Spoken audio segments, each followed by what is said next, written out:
I was standing on the production floor staring at line 3 as it shut down for the third time that month. The red warning light blinked like it was mocking me. I didn't even need to check the panel to know what happened. I could feel it. After 22 years in manufacturing, you don't just read machines, you sense them. The vibration shifts.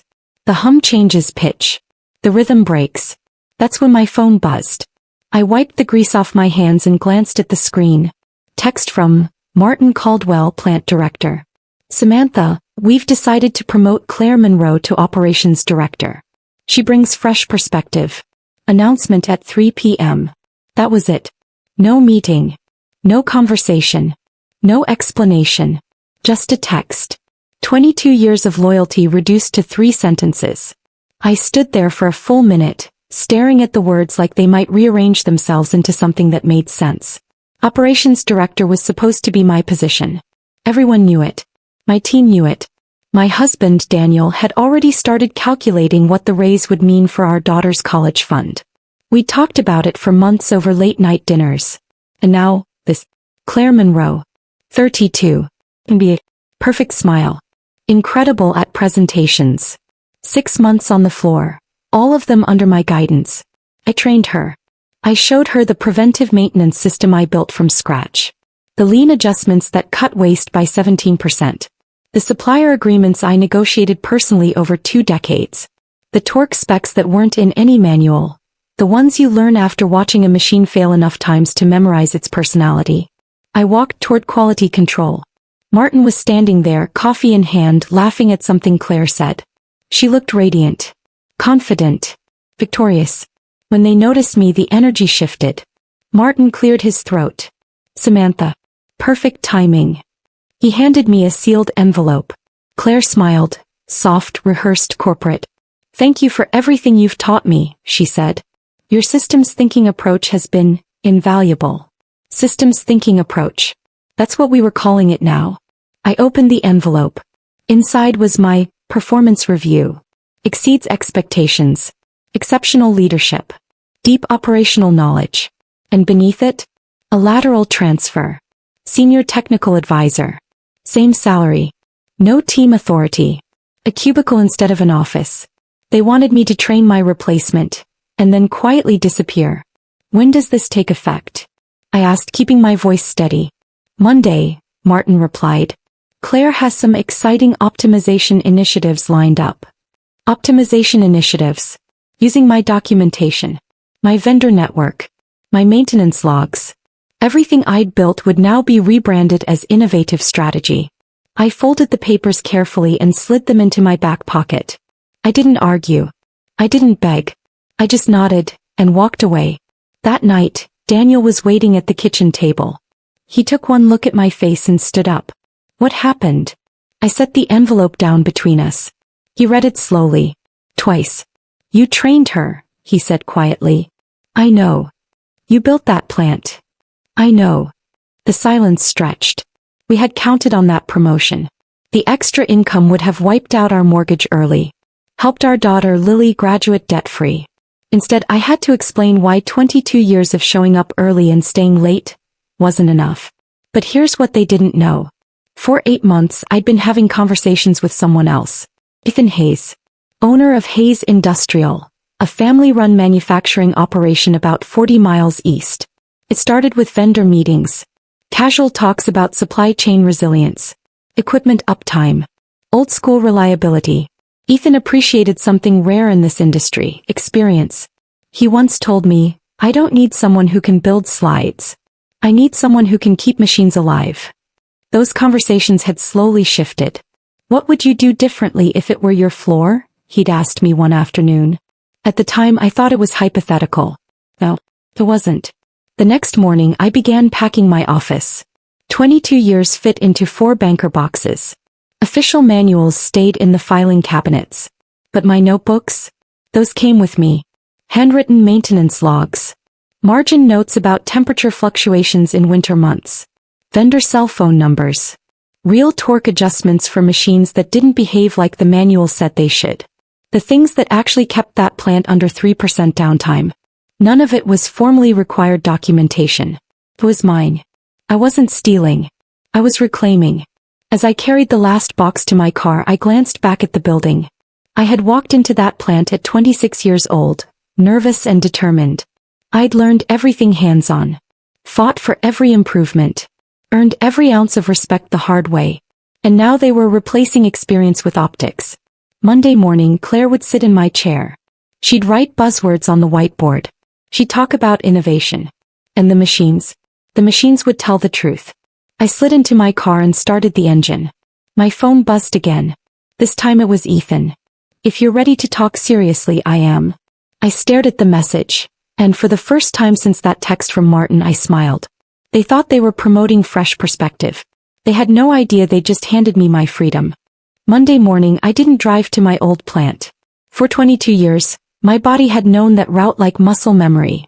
Right turn at the grain silos, left at the cracked billboard, coffee at the same gas station. But that morning I turned east instead. Toward Hayes Industrial. The building was smaller than what I'd left behind. No glossy corporate signage. No marble lobby. Just steel siding, clean loading docks, and the steady hum of machines that sounded healthy. Ethan was waiting near the entrance. Mid-40s. Work boots. No tie.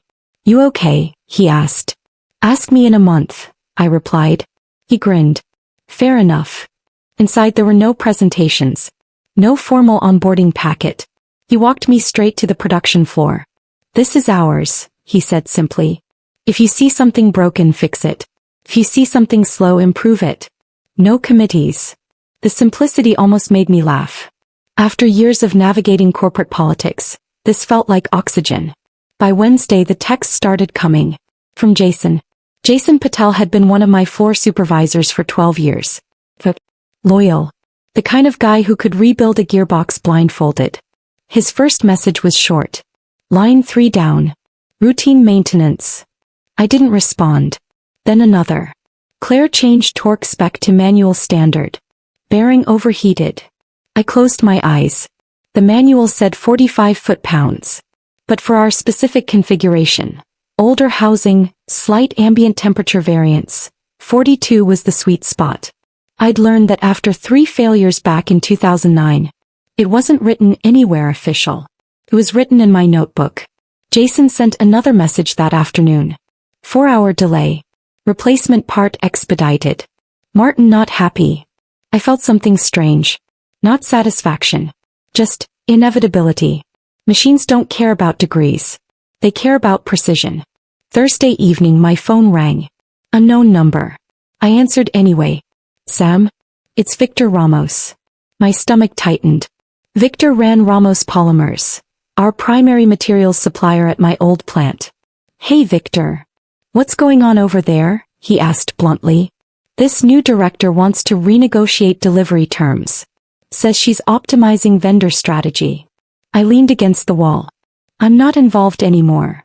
There was a pause. "That's a mistake," he said quietly. Victor and I had built that relationship over 15 years. During shortages. During shipping delays. During quarters when accounting wanted to stretch payments. We'd handled problems with phone calls, not legal teams. "She scheduled a formal review meeting," he continued. "PowerPoints. Contract revisions. Everything by the book. And by the book works both ways. Meaning, no more priority shipments. No more flexible payment terms. No more emergency accommodations. Relationships were being replaced by procedure." I thanked him for the call and hung up.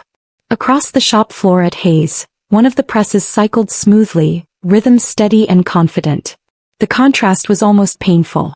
Back at my old plant, Claire called an all-hands meeting. Jason sent me a photo. She was standing in my old office, whiteboard covered in phrases like synergistic optimization, data-driven efficiency, legacy process modernization. That was me. "She says we're moving beyond old-school thinking," Jason texted. Old-school thinking had kept that plant profitable for over 2 decades. By the end of the second week, production efficiency had dropped 14%. Maintenance requests were stacking up because the team was now required to follow standardized consultant-recommended protocols instead of equipment-specific adjustments. 2 smaller suppliers quietly withdrew preferred pricing. Jason's updates came daily now. Consultants on site. Charging $200 per hour. Analyzing processes you built. I almost laughed at that one. They were paying strangers to dissect systems developed through 22 years of trial and error. At Hayes, meanwhile, Ethan handed me a clipboard. "Show me what you see," he said.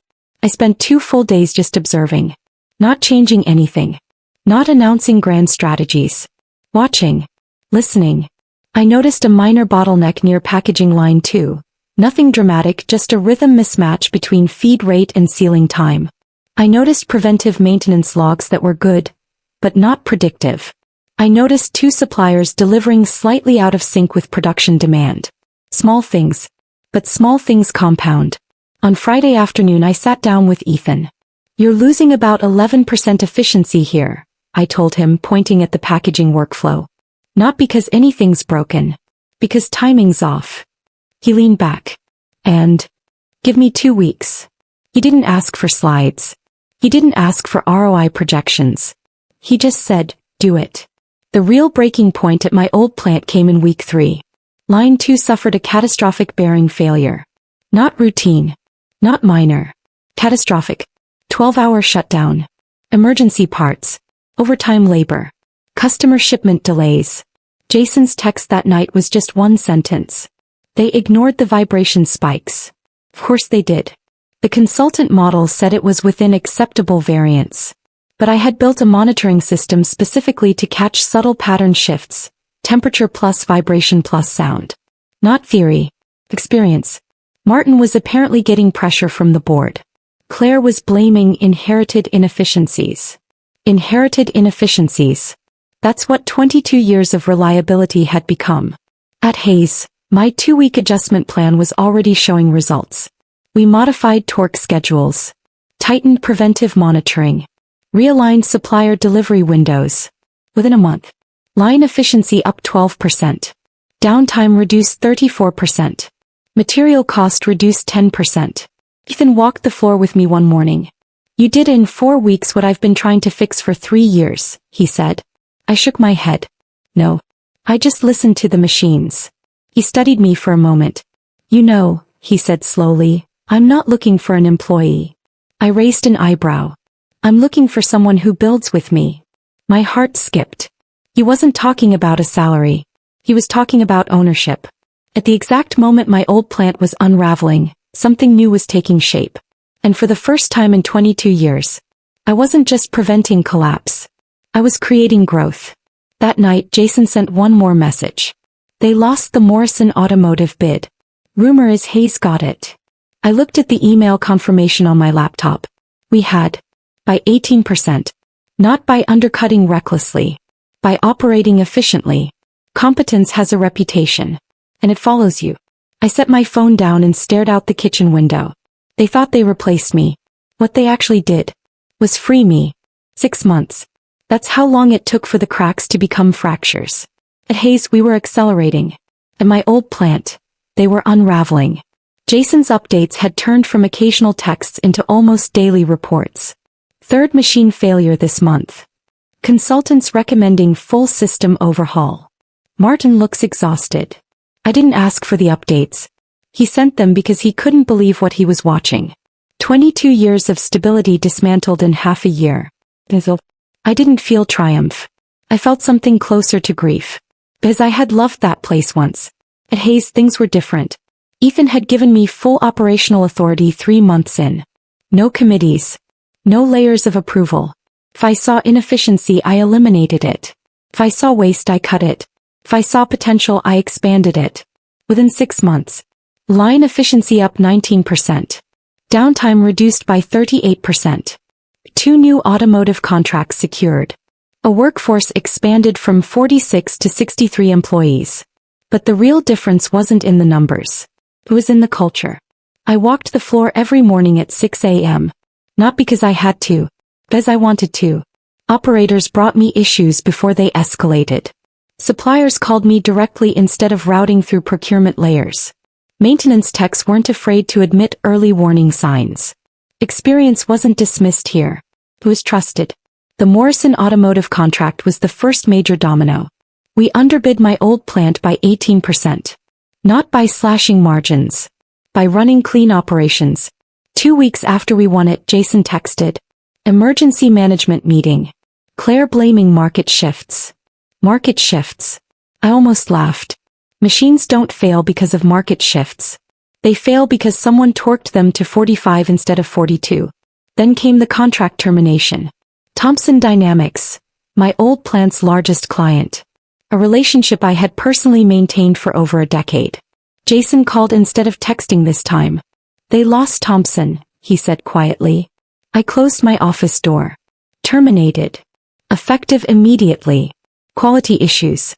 Delivery delays. Communication breakdown. Communication breakdown. Translation. The person answering their calls didn't understand their process. The next morning my phone rang. Is this Samantha Foster? A calm voice asked. Yes. This is Ellen Brooks from Thomson Dynamics. We heard you're with Hayes Industrial now. My heart pounded. We have a manufacturing need opening up next quarter, she continued. Would you be interested in bidding? Just like that. A $2.4 million annual contract walked away from my old plant. Not because I stole it. Because trust followed me. I hung up the phone and sat very still. Reputation isn't attached to buildings. It's attached to people. The call I had been expecting came 2 weeks later. Martin Caldwell. 8:27 a.m. I let it ring twice before answering. Samantha. His voice sounded thinner. Martin. We need to talk. Can you come in today? There was the humility that should have existed months ago. I have 30 minutes at 2, I said. Walking back into that building felt surreal. Same walls. Same floor tiles. Different energy. The hum wasn't steady anymore. It sounded strained. Martin's office door was half open. Claire was inside, laptop in front of her, expression tight. Martin looked older. 5 years older in 6 months. Samantha, thank you for coming. I sat down. Claire avoided eye contact.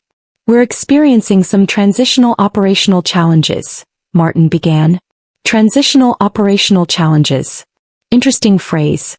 Claire jumped in. There are equipment reliability inconsistencies and supplier rigidity issues. Your institutional knowledge could help us optimize our troubleshooting framework. Institutional knowledge. Supplier rigidity issues.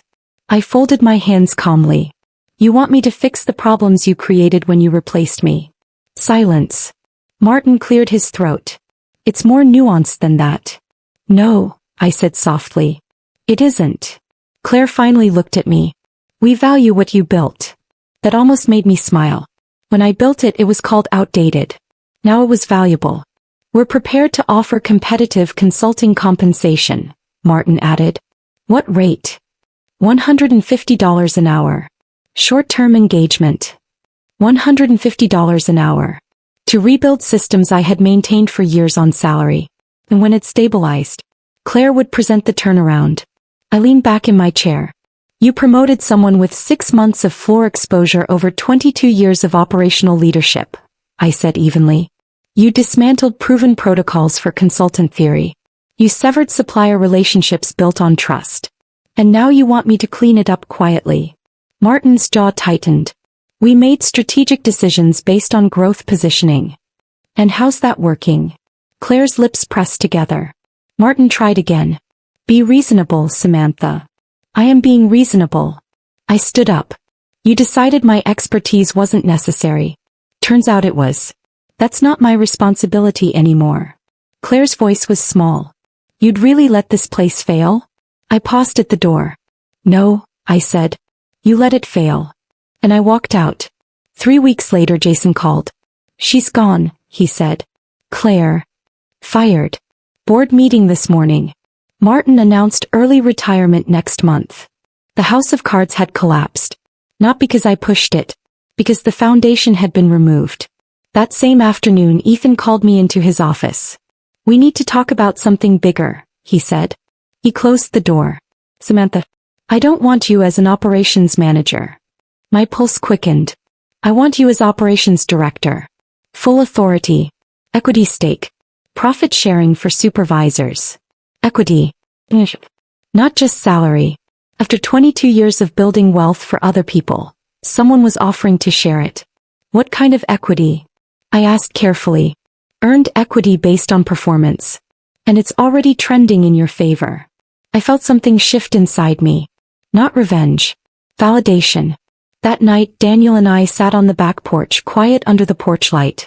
They called you back, didn't they? He asked. Yes. And? I walked away. He smiled slowly. I'm proud of you. The promotion I'd been denied had just transformed into something bigger. But sometimes, the door that closes behind you is the one that was keeping you small. At Hayes, the growth accelerated. Within 8 months of my arrival, we were competing directly with my old plant. Same clients. Same market. Different results. And every contract we won wasn't just revenue. It was proof. Proof that experience matters. Proof that respect matters. Proof that titles mean nothing without capability. I thought the story had peaked there. I was wrong. Because what happened next changed everything. The first time we outperformed projections by 25%, I thought it was a fluke. The second quarter in a row? I knew it wasn't. Hayes Industrial. No, our operation was hitting numbers I had only dreamed about at my old plant. And the difference wasn't magic. It was alignment. When the person making decisions actually understands the machinery, things move differently. 8 months after I walked away, Ethan called me into his office again. He didn't sit behind his desk this time. He stood by the window overlooking the production floor. You see that? He asked. I followed his gaze. 72 employees moving with rhythm. Machines running steady. No red warning lights flashing. That's you, he said. I shook my head. That's the team. It's leadership. He turned toward me. We've been approached by the Midwestern Automotive Consortium. That got my attention. They were one of the biggest buyers in our region. Multi-state contracts. Long-term partnerships. They want to explore a 5-year supply agreement, he continued. Triple our current production capacity. Triple. My mind started calculating instantly. Equipment expansion. Hiring ramp. Supplier scaling. Cash flow timing. Why us? I asked. They did their homework, Ethan said. They talked to Morrison. They talked to Thompson. They asked about you. That word hung in the air. Me. After years of being invisible, suddenly my name carried weight. The meeting was set for Thursday. I barely slept the night before. Not from fear. From adrenaline. The conference room felt smaller than usual when the delegation arrived. 3 executives, 1 operations analyst, 1 procurement lead. They didn't waste time. Your reliability metrics are exceptional, the lead negotiator said, flipping through a printed report. 23 consecutive months of on-time delivery. 0 quality claims. Downtime under 2.5%. He looked up at me. How are you maintaining that level of consistency? I didn't reach for a slide deck. We don't chase trends, I said calmly. We track behavior. Machines have patterns. Suppliers have patterns. People have patterns. If you respect those patterns, you prevent failure before it happens. The analyst leaned forward. You rely more on experiential diagnostics than automated analytics? We use both, I replied. But data without context is dangerous. Experience gives context. Silence. Then the negotiator smiled slightly. That's not the answer we expected. What answer were you expecting? Something about digital transformation. I smiled back. Transformation starts with understanding what already works. 3 hours later, they presented a proposal. 5-year partnership. $12 million annually. Performance bonuses tied to reliability metrics. The kind of contract that doesn't just grow a company. It stabilizes a future. When they left, Ethan closed the conference room door slowly. You just changed the trajectory of this company, he said. I exhaled for what felt like the first time all day. No, I said softly. We did. But inside, I felt something settle. For 22 years I had been the invisible engine. Now I was in the driver's seat. That night, Daniel and I went to the small steakhouse where we'd had our first date 25 years ago. Same booth. Same dim lighting. I used to sit in that old office and feel replaceable, I told him. And now they can't afford to lose me. He reached across the table and squeezed my hand. You were never replaceable. They just didn't recognize value. The equity agreement Ethan had structured for me was already maturing faster than expected. Between profit sharing and ownership percentage, our financial situation had transformed. Lily's tuition? Fully covered. Mortgage? On track to be paid off in 18 months. But what mattered more wasn't the money. It was the respect. 2 months later, the industry magazine Manufacturing Forward ran a feature article. Veteran leadership drives modern efficiency at Hayes Industrial. There was a photo of me on the floor, hard hat on, pointing at a calibration panel. The article focused on operational consistency, experience-based decision-making, long-term supplier partnerships. My phone didn't stop ringing for 2 days. Former colleagues, competitors, trade associations asking me to speak. And then, a LinkedIn message from Claire. I almost didn't open it. She had updated her profile. Now she was a process optimization consultant at a regional advisory firm. Her description read, led operational transformation initiatives in complex manufacturing environments. I stared at that sentence for a long time. Transformation initiatives. That's one way to describe collapse. But I didn't feel anger anymore. Just distance. Because my life had moved forward. The irony deepened 3 months later. A private equity firm had acquired my old plant after its value cratered. They requested a meeting. I debated going. Curiosity won. Their office was downtown, glass walls, polished floors. We understand you designed the original operational framework, their managing partner said. I built it, I corrected. He nodded. The facility has potential, but it requires experienced leadership. We're prepared to offer $210,000 base salary plus performance bonuses if you'd consider returning to stabilize operations. Returning. To rebuild what they dismantled. For more money than they'd ever paid me. I leaned back in my chair. It's generous, I said evenly. And I'm not interested. The partner looked surprised. This could be extremely lucrative. It's not about money, I said quietly. It's about alignment. I'm building something where expertise is respected, not rediscovered after damage. He studied me for a moment. You're certain? Completely. I walked out feeling lighter than I had in years. Because turning down that offer wasn't financial. It was symbolic. I didn't need their validation anymore. Then came the call that closed the chapter. Jason again. They shut it down, he said. My chest tightened. The whole facility. Sold the equipment. Buildings going up for lease. 22 years of work. Gone. Replaced by a 4-lease banner. I drove past it once weeks later. The loading docks were empty. Parking lot silent. It hurt. But not in the way I expected. Because that building was never my legacy. My knowledge was. And that knowledge was thriving elsewhere. Back at Hayes, expansion planning was in full swing. The automotive consortium contract required capacity scaling. Ethan called me into his office one more time. I've been thinking about succession, he said. My pulse quickened. My daughter's heading to medical school. No interest in manufacturing. He leaned forward. I want to restructure. How? 3-year transition. 50-50 partnership. Hayes and Foster Manufacturing. My name. On the building. Not as an employee. As an owner. For a moment I couldn't speak. 22 years of making other people profitable. And now someone wanted to build with me. What would buy-in look like? I asked carefully. He smiled. Your equity earnings already cover it. I sat back stunned. I had spent decades preventing disaster for others. Now I was building generational stability for my family. That night, Daniel didn't even hesitate. Do it, he said. You're not just running operations anymore. You're building legacy. 3 months later the new sign went up. Hayes and Foster Manufacturing. 3-foot steel letters facing the highway. I stood there at sunrise, coffee in hand, staring at my last name mounted above the entrance. I wasn't someone's assistant. I wasn't someone's advisor. I wasn't someone's legacy system. I was a partner. And this time, no one could text me out of it. But the story still wasn't finished. Because success doesn't just attract opportunity. It attracts attention. And brings its own challenges. The first morning I unlocked the doors under the new sign, I stood there longer than I needed to. Hayes and Foster Manufacturing. My name wasn't on a memo. It wasn't buried in small print. It was welded in steel. For 22 years I had built things that carried someone else's name. Now I was building something that would carry mine.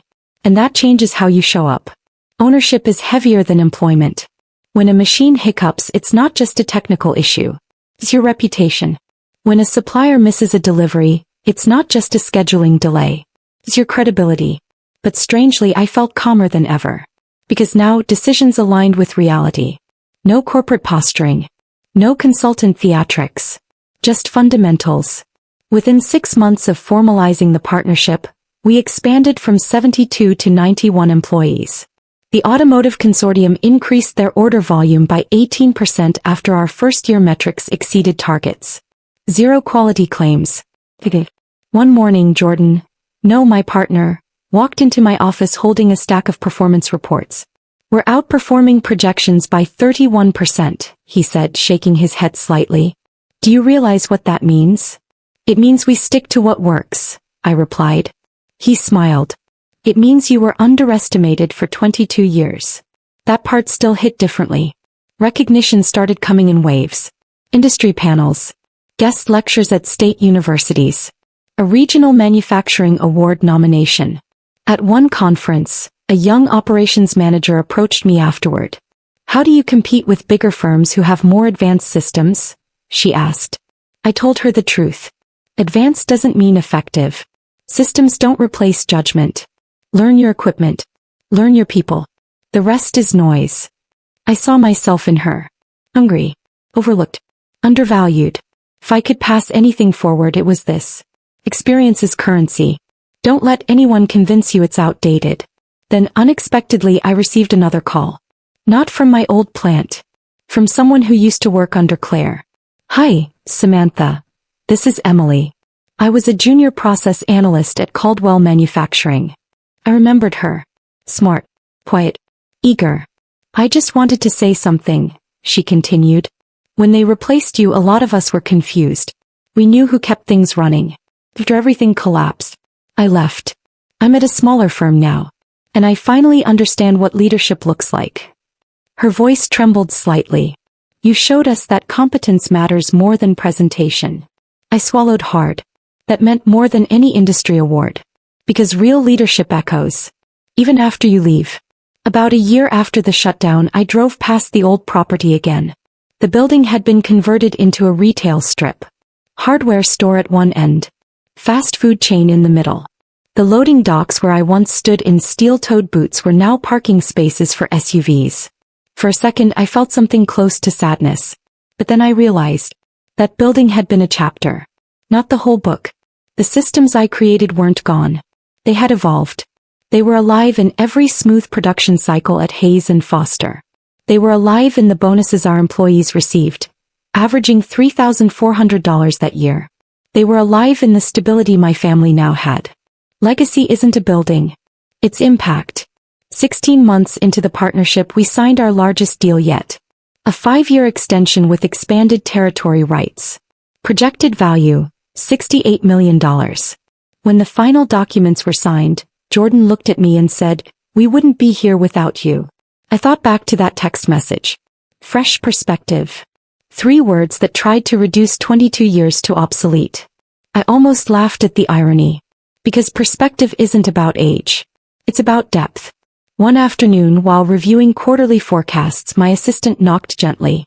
"There's a journalist on the line," she said. "They're doing a feature on leadership resilience." Resilience. That word stuck with me. When the interview began, the reporter asked the inevitable question. "What was the turning point in your career?" I didn't hesitate. "The moment I realized I didn't need to prove anyone wrong," I said. "I just needed to build something right." She paused. "That's powerful." "It's practical," I corrected gently. "Revenge is emotional. Success is structural." And that was the truth. I didn't win because they failed. I won because I kept building. Last week, we finalized the blueprints for our second facility. Groundbreaking scheduled for spring. Projected to create 54 new jobs in our county. When I stood in the empty lot with Jordan reviewing site plans, the wind catching the edges of the paper, I felt something settle deeply inside me. Security. Not financial, though that existed now. Identity security. I no longer introduced myself as someone who used to run a plant. I was co-owner, operator, builder. Daniel asked me something recently while we were sitting on the porch. If they hadn't replaced you, do you think you'd still be there? I thought about it carefully. Yes, I said. And would you have ever owned anything? No. That's the part most people don't see. Sometimes being pushed out is the only way forward. Claire? I haven't heard from her again. I hope she learned something. Because leadership isn't about titles. It's about stewardship. And stewardship requires humility. Every morning at 5:55 a.m. I still walk the production floor. I listen. I observe. I greet every shift supervisor by name. Not because I have to. Because that's how you stay connected to reality. Machines still hum the same way they did 20 years ago. Steel still heats the same.